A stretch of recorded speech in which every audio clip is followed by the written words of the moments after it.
No podemos llegar a este nivel, por Dios. Fernando Tuesta Soldevilla está con nosotros, ya listo para conversar acerca de esta coyuntura que tanto nos preocupa. Fernando, no son buenas noches, definitivamente, no son buenos los últimos días.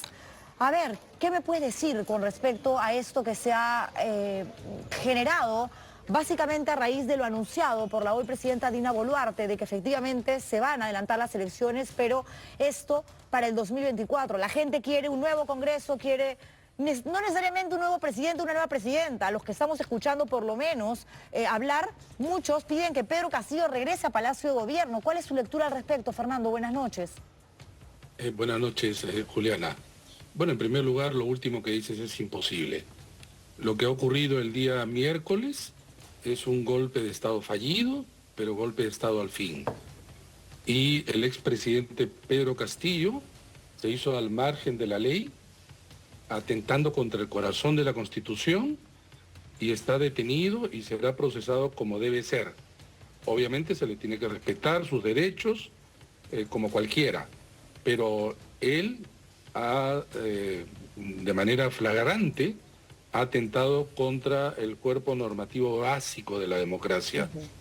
No se le puede pedir la libertad a quien ha delinquido políticamente. De acuerdo, políticamente. De acuerdo. Y con esa misma, creo yo, no violencia, obviamente, eso nunca se va a avalar y se va a justificar en este programa, pero con la vehemencia, con la fuerza, no con la que muchas personas, y muchos de ellos de pronto han salido a las calles más de una vez a decir Fujimori dictador, deberían de condenar de la misma manera a Pedro Castillo, porque fue un golpe de Estado, como bien dices, que no se llegó a ejecutar porque no tenían el apoyo de las Fuerzas Armadas, de la policía, ni siquiera del gabinete, pero hubo dolo. La intención, el objetivo era cerrar el Congreso de la República, atentar contra la independencia de instituciones autónomas e independientes y también de paso a los medios de comunicación.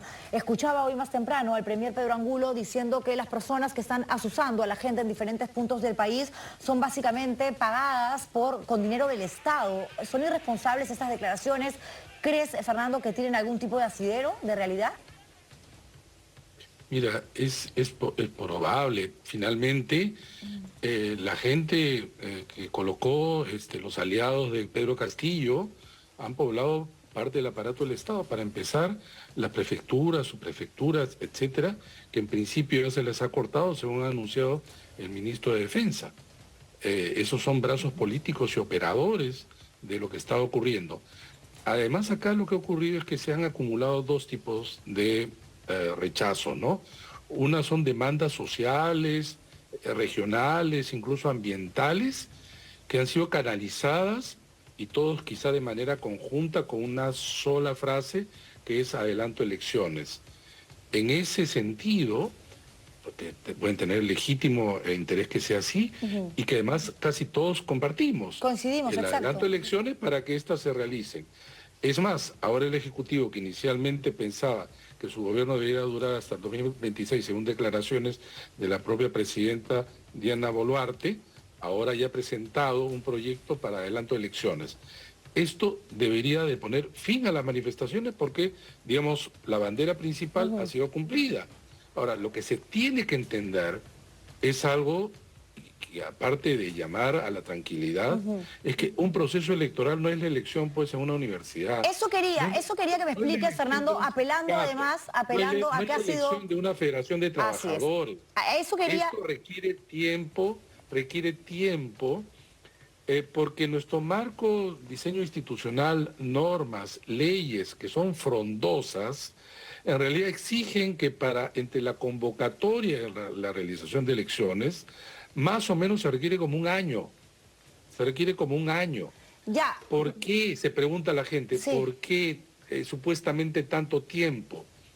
Porque, para empezar, los organismos electorales, según las normas, en realidad una vez que termina la elección, que se está terminando la regional municipal, es como una suerte de diseño de acordeón. Terminas reduciendo a una oficina en Lima, con algunos pocos trabajadores en regiones, que son 2 o 3, y nada más. Recién cuando se convoca un proceso electoral, tienes que empezar de cero. Y las propias normas exigen, por ejemplo, licitaciones, nombramientos por concursos públicos, tienes que comprar, administrar, capacitar miles de personas. Y además tienes que cumplir con los plazos de un cronograma Sí. que se ha aumentado las funciones. Fernando, pero mientras la presidenta Dina Boluarte dice, ok, vamos a adelantar las elecciones, pero no se puede ahora porque efectivamente hay plazos que se tienen que respetar, sino en el 2024, la otra Digna, congresista de la República, que es una de las autoras, con Susel Paredes, de este proyecto para adelantar elecciones, dice que sí se puede en el 2023. ¿Se podría concretar esto el año que viene, logrando que el Congreso de la República trabaje día y noche, pues, en las reformas constitucionales que se necesitan en materia electoral, política, para que lo que venga después no sea peor que lo que tenemos? Les explico. Con todo respeto a ambas congresistas, tengo mucho respeto por ellas, pero no han logrado quizá observar el conjunto de normas que no tienen en cuenta sus proyectos. Sus proyectos, para empezar. ¿Quién tiene que convocar elecciones? Dina Boluarte. ¿Pero sobre qué base? Sobre la modificación de la Constitución que está en manos del Congreso. ¿De qué manera? De la siguiente manera. Una votación de al menos 87 votos en una primera legislatura, que esta termine el jueves 15. Esta termina el jueves 15. Claro. Ni siquiera se está discutiendo de la manera intensa con que debe discutirse, se están insultando y pegándose. No están concentrados en algo que la gente demanda en las calles y que ya tiene 7 muertos. ¿7 Juliana. muertos confirmados, Fernando? Porque bueno, eso es lo que dicen los medios. A esta hora, sí. Pero quiero ir a lo segundo. Digamos, menos es lamentable, un muerto es lamentable, ¿no? Cualquier número es lamentable. Pero vayamos al tema. Se requiere, para que se reforme la Constitución, 2 aprobaciones en 2 legislaturas ordinarias consecutivas. ¿Cuándo es la segunda legislatura siguiente, o la siguiente legislatura? El 1 de marzo. El 1 de marzo. Solo una vez publicado en el Peruano esta resolución derivada del acuerdo del Congreso en 2 legislaturas con 87 votos, recién Dina Boluarte puede convocar elecciones y estaremos en marzo.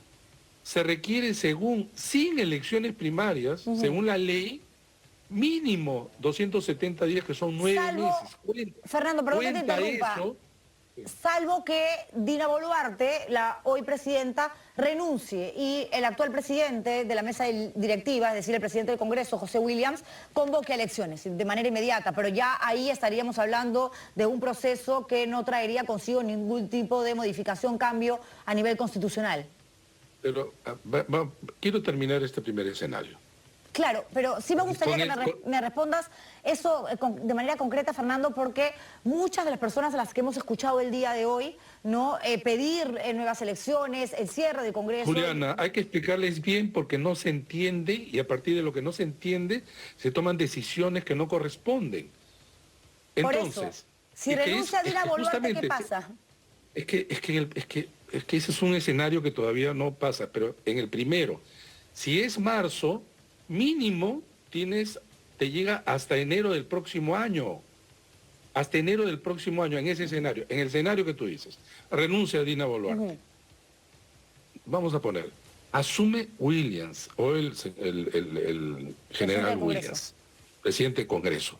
¿Tú crees que la gente va a aceptar que un representante del Congreso asuma la presidencia en el que va a estar en el cargo durante casi un año? Si ahora se están reventando las cosas porque está también Dina Boluarte. Pero vamos a asumir que la gente lo acepta. La gente lo acepta. Igual, convoca elecciones de manera supuestamente inmediata. ¿Ya? ¿Inmediata qué es? ¿Ahora diciembre? Bueno, se requiere igual un año. ¿Para qué? Para que la primera vuelta sea en diciembre del 23. Del 23, pero además hay un tema que no se entiende, por favor. Este escenario que tú dices, digamos, segundo escenario, ya se discutió hace meses atrás. ¿Sabes lo que decían los constitucionalistas siempre contratados por el Congreso? Que solo se convocaba elecciones presidenciales, solo se convocaba elecciones presidenciales. Quienes, entre los que me encuentro, discutíamos que eso no. Pero ahí hay una discusión. Nada garantiza de que esta decisión lo tome un Congreso en quien Claro. muchos desconfiamos. Entonces, Fernando, a eso voy, ¿no? Si hay un Congreso tan desacreditado, que tiene incluso mayor porcentaje de desaprobación que el que tenía el gobierno liderado La tercera parte. por Pedro Castillo, de acuerdo. Entonces, ¿qué se hace para detener estos hechos violentos que ya, pues, no es que aparecen de manera aislada? Hay Pero, diferentes Juliana, zonas que ahora mismo son muy vulnerables justamente a violentarse, a hacer escenario de muertes como lo estamos viendo. Sin duda, pero eso hay que explicar a las personas que este no es una elección de una federación, este no es la elección de una asamblea universitaria, estamos delante de una elección que requiere plazos, garantías y todo un aspecto logístico y administrativo donde participan 26 millones de personas. Y la clave es hacer elecciones y además con reforma política. No existe otra posibilidad. Esta es la salida constitucional. Si quieren otra salida no constitucional, cuidado, porque así como la violencia empieza por este lado, puede tener la reacción por el otro lado. Y cuidado, los militares son sensibles a este tipo de alteraciones. Entonces, no creo, la verdad, no creo que exista otra salida, salvo que quienes se pongan de acuerdo. Quienes tienen el poder son el presidente de la República y el Congreso, a través de ellos con normas. Ya se les está arrancando una decisión que no querían. Este ya es un gran avance. Los congresistas en principio no quieren, por cierto. Solo están hablando... No quieren irse tampoco en el 2024, se quieren quedarse al 2026. No quieren nunca, por obvio, supuesto, ahora han pero dicho esto sí, ya es un triunfo. estamos Que se contentos, entienda que bacán, este es un porque triunfo. se les ha garantizado un año más de sueldos, de comodidades, entre otras cosas. Pero, ¿crees tú, Fernando, que estas voces, ¿no?, que asusan, la de Betsy Chávez, por ejemplo, que con megáfono en mano sale a decir Castillo Libertad, la carta del dictador o aprendiz de dictador, pero finalmente alguien que no cree en la democracia, como Pedro Castillo, detenido, ¿no?, en la Diroes hasta ahora, pidiendo justicia, lucharé por mi libertad? ¿Esto crees tú que pueda llegar más lejos de lo que estamos viviendo hoy mismo, de lo que hemos visto y vivido también el fin de semana? Esto también, lamentablemente, es el destape de esta olla a presión en donde se ha polarizado el país en los últimos meses. Con lo que digo, no justifica bajo ningún punto de vista los actos de violencia lamentables y repudiables, porque aquellos quienes están instigando y son cabezas, evidentemente, todo el peso de la ley debe recaer sobre ellos. No se puede permitir, de la misma manera que las fuerzas policiales, dentro de esta situación difícil, deben de tener el cuidado necesario y no reprimir de manera desproporcionada, porque el Estado tiene el monopolio del derecho justamente de las armas, en todo caso. Es legítimamente el Estado, no otros. Qué difícil, Fernando, qué difícil aterrizar, ¿no?, y entender, decodificar lo que está sucediendo. Yo te agradezco, como siempre, por la amabilidad, por estar con nosotros aquí en el programa. Es así, señores, la ley es la ley, y así como la defendemos para algunas cosas, cuando se trata de entender que no se puede llevar a cabo un proceso electoral de la noche a la mañana, pues lo tenemos que hacer, guste o no. Ahora vamos a relajarnos un rato con el bloque